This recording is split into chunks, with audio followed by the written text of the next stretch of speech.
रसिक श्रोत्यांना नमस्कार.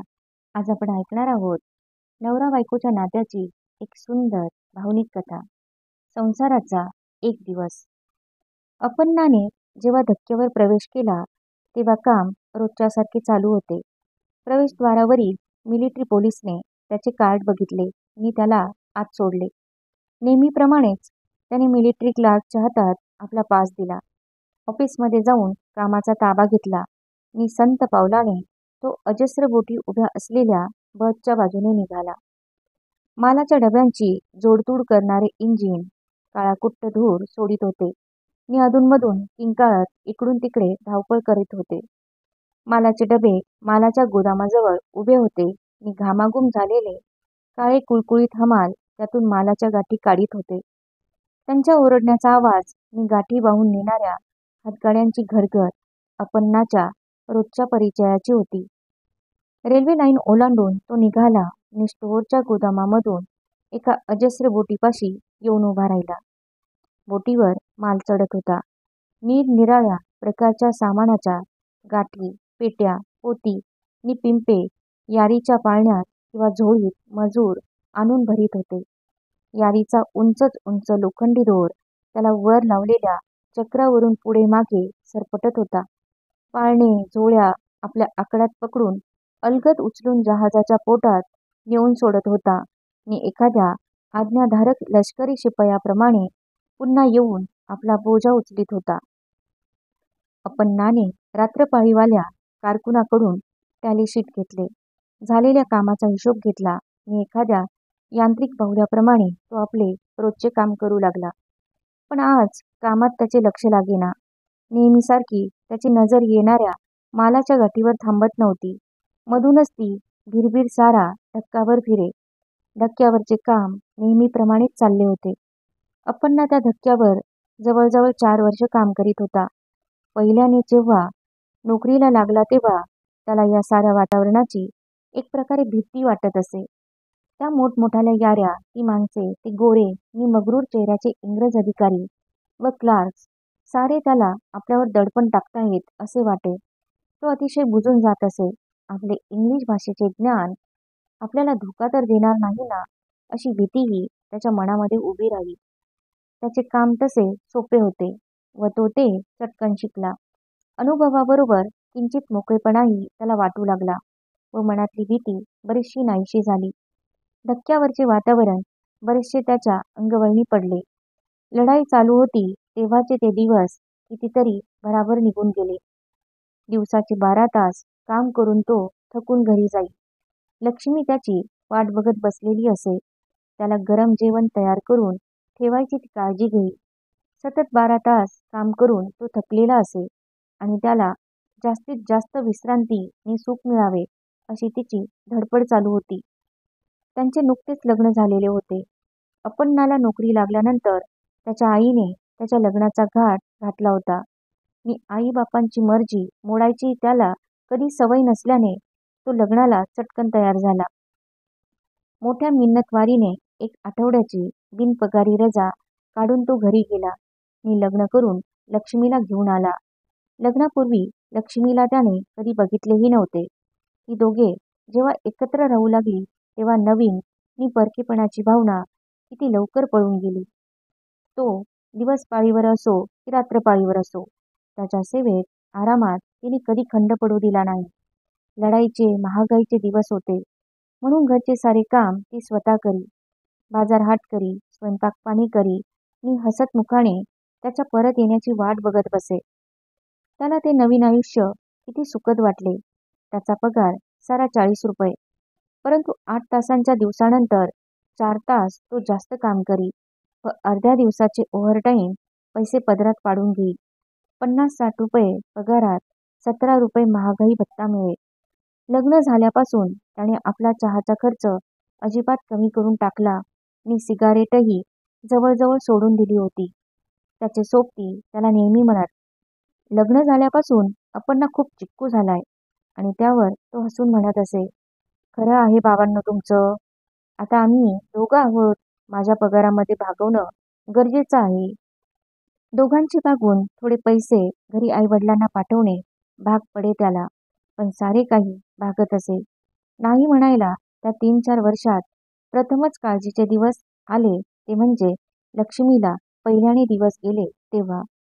तो अतिशय घाबरून गेला व त्याने आईला बोलावून घेतले. तिचा आजार, वाढता खर्च आणि त्याला पडणारा मनस्वी ताण यामुळे तो बराच खंगला होता. पण त्याच्या आईने त्याला धीर दिला होता. ती म्हणे, "अरे, संसारात असे दिवस यायचेच. कधी मजेचे तर कधी काळजीचे." त्याच्या पहिल्या मुलाच्या जन्मानंतर त्याला हायसे वाटले. लक्ष्मी जात्या काही अशक्त नव्हती. बाळंतपणानंतर तिची प्रकृती पुन्हा सुधारली. अप्पण्णाला मात्र वाटले, आता आपल्यावर खरी संसाराची जबाबदारी आली. लढाई चालूच होती, पण त्यांचा संसार काटकसरीचा असल्याने त्याला फारशी काळजी करावी लागली नाही. नवीन वातावरणात तो अगदी रमून गेला होता. सुखाचे दिवस फार लवकर निघून जातात. अप्पण्णाचेही तसेच झाले. लढाई संपली व उद्या काय? हा प्रश्न पुन्हा त्याच्यापुढे येऊन उभा राहिला. लष्करी खात्यातील युद्धकालीन नोकरी, ती आता फार दिवस टिकणार नाही हे त्याला कळून चुकले होते. दुसरीकडे कुठे नोकरी शोधायचा सल्ला लक्ष्मीने त्याला दिला. पण शोधायची कुठे नोकरी? नोकऱ्या कमी होत्या आणि बेकारी भराभर वाढणार हे स्पष्ट दिसत होते. आता त्याला ओव्हरटाईम मिळत नसे. लष्करी खात्याचा खर्च कमी करायचे सरकारने ठरविले होते आणि म्हणून कमीत कमी माणसांच्या सहाय्याने काम करायचे धोरण खात्याने उचलले होते. कुणालाही 8 तासापेक्षा जास्त काम करू द्यायचे नाही असे त्याच्या ऑफिसने ठरविले होते. 40 रुपयांतून त्याचे 4 रविवार आणि इतर सुट्ट्यांचे पैसे कापले जात होते. शिवाय काम नसले म्हणजे त्यांना सक्तीची बिनपगारी रजा घ्यावी लागे. गेल्या महिन्यात त्याला अशीच सक्तीची रजा घ्यावी लागली आणि महिन्याच्या शेवटी त्याच्या हातात फक्त 25 रुपये पडले. तेव्हा त्याचे डोके सुन्न होऊन गेले होते. 25 रुपयात तो, लक्ष्मी आणि त्याचा लहान मुलगा तिघांचा संसार कसा चालायचा? महागाई तशीच होती. घर भाडे तेच होते. त्याचा पगार कमी झाला म्हणून या गोष्टींत काहीच फरक पडणार नव्हता. आणि आज सकाळी तर लक्ष्मीने त्याला ती बातमी सांगितली होती. तिला पुन्हा दिवस गेले होते. त्याने ती बातमी ऐकली आणि घराबाहेर पाऊल टाकले ती विलक्षण काळजीतच. आजकाल काम कमी झाले होते, पैसे कमी मिळणार होते आणि त्यातच तिचे दुसरे गर्भारपण आणि बाळंतपण. त्याचा पहिला मुलगा फक्त 3 वर्षाचा होता. त्याची बडदास्त ठेवता ठेवताच त्याच्या नाकी नऊ येत आणि आता त्यातच दुसऱ्याची भर. कामात त्याचे लक्ष नव्हते. त्याने बऱ्याच चुका केल्या. टॅली सुपरवायझरने त्याला 1-2दा पाठीवर थाप मारून जागे केल्यासारखे करून म्हटले, "wake up man, do your job." त्या अँग्लो इंडियन सुपरवायझरकडे बघून अप्पण्णाला एक शंका आली. माझ्यासारख्या स्थितीत असता तर हा सुद्धा विचारात गुंग झाला असता ना. त्याच्या सर्व बाजूंनी जाणाऱ्या हातगाड्यांच्या लोखंडी चाकांचा त्या कॉन्क्रीटच्या जमिनीवर खडखड आवाज होत होता. मधूनच मिलिटरीचा अधिकारी चक्कर मारून आपल्या बुटांचा आवाज टकटक काढीत जात होता. पांढरा पट्टा खांद्यापासून कमरेपर्यंत अडकवून त्याला पिस्तूल लटकवलेले मिलिटरी पोलीस शोधक नजरेने बघत येत जात होते. गोदामातील मोठ्या ढिगाऱ्यातून एक एक बंडल त्याच्या समोरून निघून जात होते आणि गेल्या 4 वर्षांच्या सवयीप्रमाणे त्याची पेन्सिल प्रत्येक बंडलाबरोबर एक एक रे त्या टॅली शीटवर मांडित होती. एखाद्या यांत्रिक बाहुल्याप्रमाणे शून्य नजरेने अप्पण्णाने साऱ्या धक्काभर नजर फिरवली. सारे काम यांत्रिक शिस्तीने चालू होते. त्याच्या त्या तंद्रीचा भंग केला तो 12 वाजताच्या भुंग्याने. जेवायची वेळ झाली होती. त्या भुंग्याबरोबर सारा गोंधळ एकदम बंद झाला आणि प्रत्येकाने जवळच्या नळाकडे धाव घेतली. ऑफिसमध्ये जाऊन कपाटातून त्याने आपला डबा काढला आणि जेवायच्या त्या छोट्या झोपड्यांकडे तो वळला. ते गार अन्न खायची त्याला कितीतरी दिवसांची सवय होती, परंतु आज घास सरळ त्याच्या घशाखाली उतरेना. बहुतेक 3-4 दिवसात हे जहाज भरेल आणि मग आपल्याला कायमची रजा घ्यावी लागेल, असे कुणीतरी खाता खाता म्हणाले. बराच वेळ कुणी काहीच बोलले नाही. टेबलावर ठेवल्या जाणाऱ्या डब्यांचा किंवा चमच्यांचा जो काही आवाज येई तेवढाच. बोलायचे काय ते कुणाच्याही लक्षात येईना. प्रत्येकाच्या पोटात गेलेले थंड अन्न किती महाग आहे हे त्यांना साऱ्यांनाच कळत होते. 15-20 रुपयात कुटुंब पोसायची सवय आता ठेवायला पाहिजे. दुसरं कोणीतरी म्हणालं. ते कसं जमणार बाबा? उपाशी राहायची सवय आता आपल्याला करावी लागणार. एक तरुण म्हणाला. अपर्णा यावर काहीच बोलला नाही. त्याच्या मनातील काळजीचे विचार त्यांच्या त्या बोलण्याने पुन्हा खवळून जागे झाले होते आणि त्याच्या तोंडातून शब्द निघालेच असते तरी तो यापेक्षा जास्त काय बोलणार होता. जेवण संपून साऱ्यांनी सिगारेट्स पेटवल्या आणि त्यांचे झुरके घेता घेता त्यांचे विचार मोकळे सुटू लागले. आपण सर्वांनी 4 वर्ष नोकरी एकत्र करीत आलो. काय मिळणार आहे आपल्याला त्याबद्दल? बिनपगारी रजा. दुसऱ्यांनी चटकन उत्तर दिले आणि त्यावर सर्वजण हसले. पण त्यांचे हसणे ओसरले नाही. तोच एक तरुण म्हणाला. आपल्याला या गोष्टीचा जरा गंभीरपणाने विचार केला पाहिजे. आपण 15-20 रुपयात दिवस काढू शकत नाही. शिवाय आपल्याला दुसरीकडे नोकरी मिळणे अतिशय जड आहे. कुठल्या कामाचा अनुभव आहे का आपल्याजवळ? कोण देणार आहे आपल्याला नोकरी? साऱ्यांच्या नजरा त्याच्याकडे वळल्या. काहीतरी करायला हवे होते. लढाईच्या दिवसात त्यांनी रात्रंदिवस काम केले होते. जहाजे भरली होती. निरनिराळ्या देशात लढणाऱ्या फौजांना लागणारी साधनसामग्री पुरवावयाचे काम अव्याहतपणे केले होते. प्रकृती, घरच्या अडचणी साऱ्यांना बाजूला सारून काम करण्यासाठी पावसात, उन्हात, थंडीत, वादळात ते आले होते. त्यांच्या प्रयत्नाने जहाजे भराभर भरली होती अथवा रिकामी झाली होती. पण ते दिवस निघून गेले. सरकारने लढाई जिंकली. त्यांची किंमत रोजगारी माणसापेक्षा जास्त राहिली नव्हती. आता सरकारी जहाजे भराभर भरली गेली किंवा रिकामी झाली नाही तरी त्यात फारसे नुकसान नव्हते. सरकारी काम वेळेवर न झाले तर त्या माणसांना हुसकावून लावणे सरकारला नेहमीच शक्य होते. त्यांना वाटत होते आपण काहीतरी करायला पाहिजे. पण आपल्याला दिशा दाखवणार कोण? आणि सरकारी हुकमापुढे कोण काय करणार? भुंग्याच्या आवाजाबरोबर भराभर सारेजण उठले आणि धक्क्यावरील जहाजाकडे चालू लागले. त्यांची शरीरे यंत्रासारखी आज्ञाधारक बनली होती. अपर्णाने एक दीर्घ निश्वास सोडला. तो एक साधारण बुद्धीचा माणूस होता. आयुष्याच्या गरजा भागवून 4 आरामाचे क्षण मिळवण्यापलीकडे त्याला दुसरी कसलीही महत्त्वाकांक्षा नव्हती. एवढी मोठी लढाई होऊन गेली होती.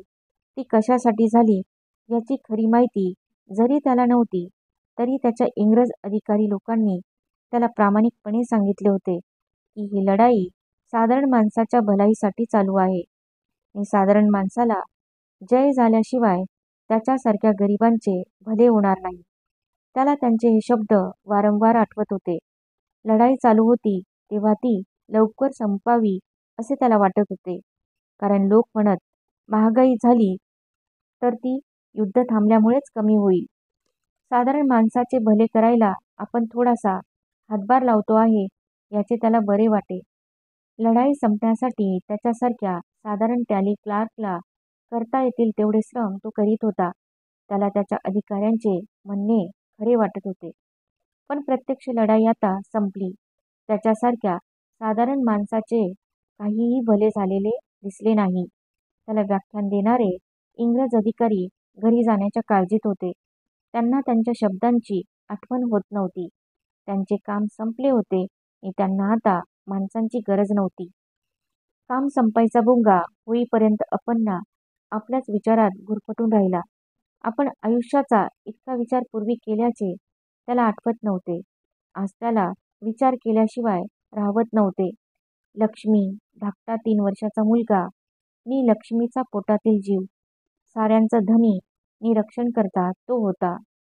ते 3 तास निघून गेले. काम संपल्याचा भोंगा झाला नि अपर्णाने पुढील पाळीच्या टॅली क्लार्कच्या हातात टॅली शीट दिले. त्याला समजावून सांगितले नि घराकडे पाऊल वळविले.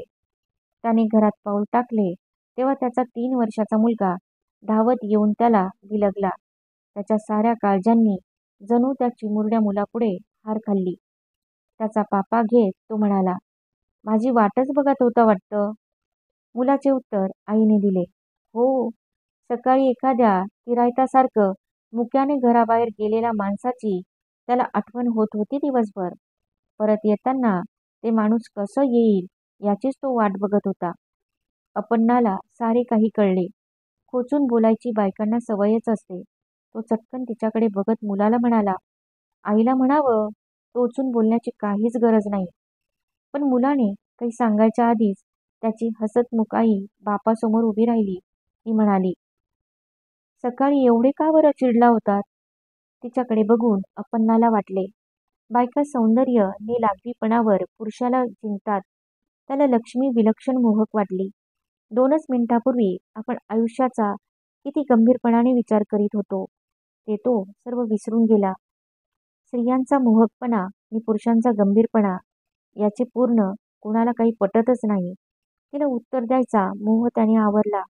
मुलाला खाली सोडले आणि त्याच्या हातात गोळ्यांची पुडी देत म्हणाला, यासाठीच माझी वाट बघतोस ना?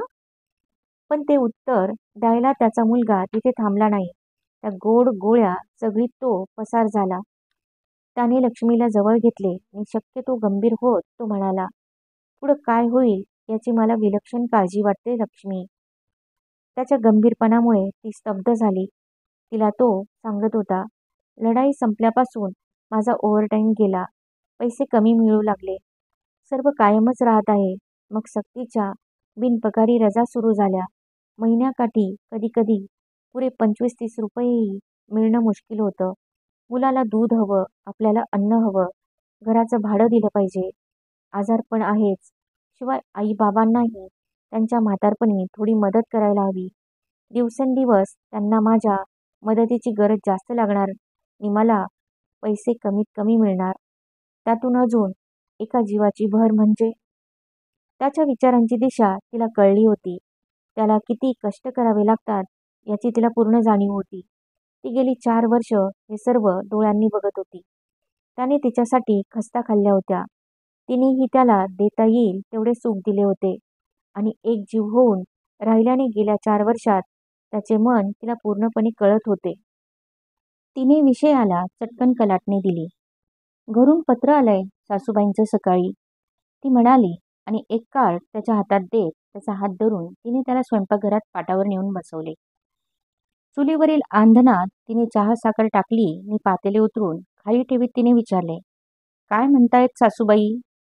काही नाही, सुनेचेच गुण गात आहेत. मग सून आहेच तशी चांगली. दिवे ओवाळा मग स्वतःवरून. लक्ष्मी आहे म्हटलं मी. आणि दोघेही खळखळून हसली. चहाचा कप त्याच्या पुढे ठेवीत तिने त्याच्याकडे तिरक्या नजरेने बघितले. त्याचा गंभीरपणा खूपच कमी झाला होता, पण त्याच्या तोंडावरील काळजीची झाक अजूनही कायम होती. थकलेल्या माणसाला चिडवून खुश करण्याची कला बायकांना जणू अवगतच असते. लक्ष्मीला त्याच्या चेहऱ्यावरील ती खिन्नतेची छटा नकोशी झाली. फार विचार केला तर चहा गोड नाही लागायचा, ती त्याला म्हणाली. चहा पिताना तरी माणसानं विचार करू नये. तू केलेला चहा नेहमीच पानसटच लागतो मला. आणि तरीही हसत हसत, घेता मग रोज. बायको आहेस ना माझी, गोड करून घेतो सारं. ती किंचित निस्तब्ध झाली. तिच्या साध्या भोळ्या मनाला त्या शब्दाचा अर्थ कळत होता. तिच्या संसारासाठी तिने केलेल्या कष्टांचे ते गोड फळ होते. तिला प्रमाणाबाहेर कष्ट करावे लागत तरीही आपल्या नवऱ्याला आपल्यापेक्षा जास्त कष्ट होतात असे समजून ती चाले. त्याला आपल्यातले सारे माधुर्य काढून देण्यातच आपल्या जीवाचे सार्थक आहे असे तिच्या प्रेमळ मनाला वाटे. ते माधुर्य आज ती त्याच्या शब्दांत बघत होती. तिच्या तोंडातून शब्द निघाला नाही. तिने झटकन मान वळवली आणि चहा साखरेचे डबे उचलून ते फळीवर ठेवले. चहा घेऊन अप्पण्णा उठला आणि बाहेरच्या खोलीत आला. त्याचे विचार पुन्हा त्याचा पिच्छा पुरवू लागले. त्याला हे कळेना की लक्ष्मीसारख्या बायकोच्या सहवासातही काळजी त्याला का सोडत नाही. त्याचा मुलगा बाहेर अंगणात शेजारच्या मुलांबरोबर खेळत होता. लक्ष्मी स्वयंपाकघरात काम आवरीत होती. त्याने कोट टोपी उचलली आणि स्वयंपाकघराच्या दारात येऊन तो उभा राहिला. त्याच्या हालचालीवर तिची नजर होती. ती हसत हसत पुढे आली आणि त्याच्या हातातली कोट टोपी काढून घेत ती म्हणाली, तुम्ही फिरायला जावं आणि आम्ही मात्र चूल फुकावी, हे काही आम्हाला बरं वाटत नाही. मग आम्ही चूल फुंकतो, तुम्हीच जा फिरायला. बरं, आपण दोघंही चूल फुंकू. नाही नाही, आपण दोघंही फिरायला जाऊ.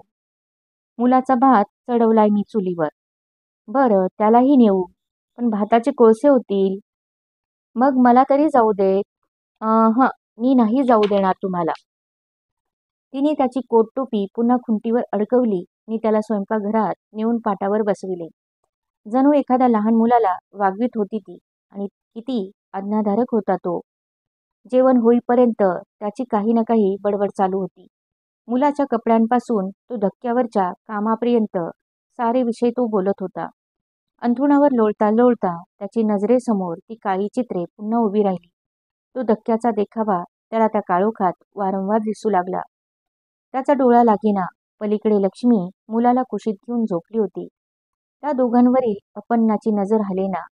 त्याच्या साऱ्या काळजीचे ते 2 विषय होते. तो एकटा कसाही राहिला असता. वाटेल तसे राहून त्याने दिवस काढले असते. बेकारी व गरिबीची भूत त्याला भेडसावू शकले नसते. 25 रुपये महिन्यातही त्याने कसाबसा आपला गुजारा केला असता. पण त्या दोघांच्या जीविताची जबाबदारी त्याच्यावर होती. त्याचे मन हेलकावे खात मागे जाऊ लागले. गेलेले दिवस त्याच्या नजरेसमोरून सरकू लागले. तो शाळेत होता तेव्हा त्याला फारशी चैन करावयास मिळाली नव्हती. त्याचे आईबाप गरीब होते. तो काही फार देखणा नव्हता, परंतु आपल्याला चांगले कपडे घालायला मिळून आपण रुबाबदार दिसावे असे त्याला फार वाटत असे. आपण एकदा नोकरीला लागलो की खूप मजा करू असे बेत त्याने कितीतरी वेळा आपल्या मनाशी ठरविले होते. तो प्रत्येक परीक्षा काठावर पास होत गेला. त्याच्या आईला हैसे वाटले. त्याने शाळा सोडून नोकरी धरली तेव्हा. चांगले 18-19 वर्षाचे वय होते त्याचे. आणि शिवाय नोकऱ्या तरी किती ताबडतोब मिळत होत्या. त्याच्या आईला वाटले आपल्या मुलाचे नशीब किती जोरावर आहे की इतक्या पटकन त्याला नोकरी मिळाली. चांगले कपडे घालून हिंडायची त्याची हौस पुरी झाली नाहीच. युद्ध खूप जोरात चालू होते आणि त्याच्या आईने त्याचे लग्न करून द्यायचे ठरवले होते. लक्ष्मी घरात आल्यानंतर ती एकच त्याच्या सुखाचा विषय होऊन बसली.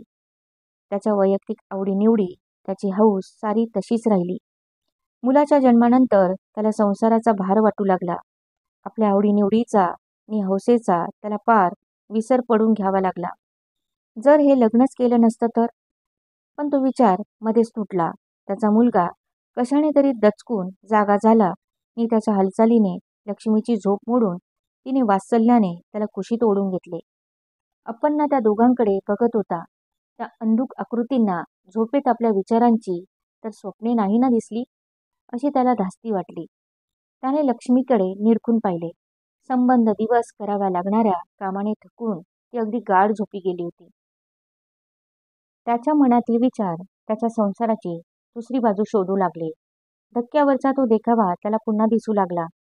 ते धावपळ करणारे मजूर, घामाघूम कामगार आणि मालाचे गठ्ठे नेणारे भिकारी, गाड्यांची धडपड, रेल्वे इंजिनाचे किंचाळणे आणि तेलाच्या डब्यांची त्याने चालवलेली ओढाताण, काळा धूर सोडणारे जहाजाचे नळकांडे आणि जहाजात माल भरणाऱ्या त्या उंच क्रेनचा तो लांबच लांब दोर, डोळ्यात तेल घालून दिवसाचे 12 तास काम करणारी त्याची स्वतःची मूर्ती आणि घराच्या दारात भेटणाऱ्या लक्ष्मीला बघण्यासाठी कामावरून निघून जाण्याची त्याची धडपड. त्याचे विचार त्याला अस्वस्थ करू लागले. त्याच्या आयुष्याची ही दुसरी बाजू होती. लक्ष्मीच्या सहवासात आणि मुलांच्या प्रेमात सारे कष्ट विसरून गेली 4 वर्ष त्याने घालवली होती. तो जर एकटा असता तर? मुलाने चाळवाचाळव केल्याचा त्याला भास झाला. पुन्हा लक्ष्मीची झोपमोड होऊ नये म्हणून त्याने पुढे होऊन मुलाला थोपटायला सुरुवात केली. मुलगा केव्हाच झोपी गेला होता. त्याच्या दंडाचा स्पर्श लक्ष्मीच्या शरीराला होत होता आणि त्याच्या त्या थोपटण्याने ती जागी झाली होती. त्याचे सारे लक्ष स्वतःच्या आयुष्याचा पाडा वाचण्यात गुंतले होते. तिने हळुवारपणे त्याचा हात धरला. तिच्या हातात हात जाताच तो शुद्धीवर आला आणि त्याने तिच्याकडे बघितले. तिने दोन्ही हात त्याच्या खांद्यावर ठेवीत विचारले, तुम्ही अजून जागेच आहात? हो अगं, झोपच येत नाहीये. तुम्ही फार विचार करता आहात आज. पण मला कळतंय, संसारात माणसाला काल, आज आणि उद्या एकसारखी कधीही येत नाही. पण त्यांची सांगड माणसानं धीरानं घालायला हवी. तुम्ही फार विचार करता आहात. तुम्ही विचार करता आहात फक्त उद्याचा. पण उद्या काय होईल ते कुणालाही सांगता येत नाही. कल्पनेची भूतं करून घाबरणारा कधीही पुढे जात नाही. आपले काल गेले, आजही गुजरला आणि उद्या येईल आणि तोही निघून जाईल.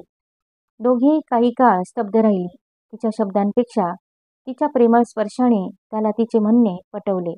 खरेच एक एक दिवस करूनच नाही का मनुष्य आपले आयुष्य चालवीत? आपण या दोघांच्या संगतीत सुखाचे दिवस घालवले. मग आता आपण त्यांच्या जबाबदारीवर का चिडतो? त्याने लक्ष्मीकडे बघितले. तिला त्याचा चेहरा अस्पष्ट दिसत होता, पण नवऱ्याच्या नजरेतले भाव तिला त्या काळोखातही स्पष्ट कळत होते. तिने त्याला जवळ घेतले. तिच्या त्या प्रेमळ उष्ण स्पर्शाने त्याचे मन भावुक झाले. त्याला थोपटीत ती म्हणाली, "मी तुम्हाला झोपवते हं. डोळे मिटा बघू." शेजारच्या घरच्या घड्याळात 12चे ठोके पडले. तो पुटपुटत होता, "लक्ष्मी, खरंच ग, आज निघून गेला. आपल्या संसाराचा एक दिवस गेला."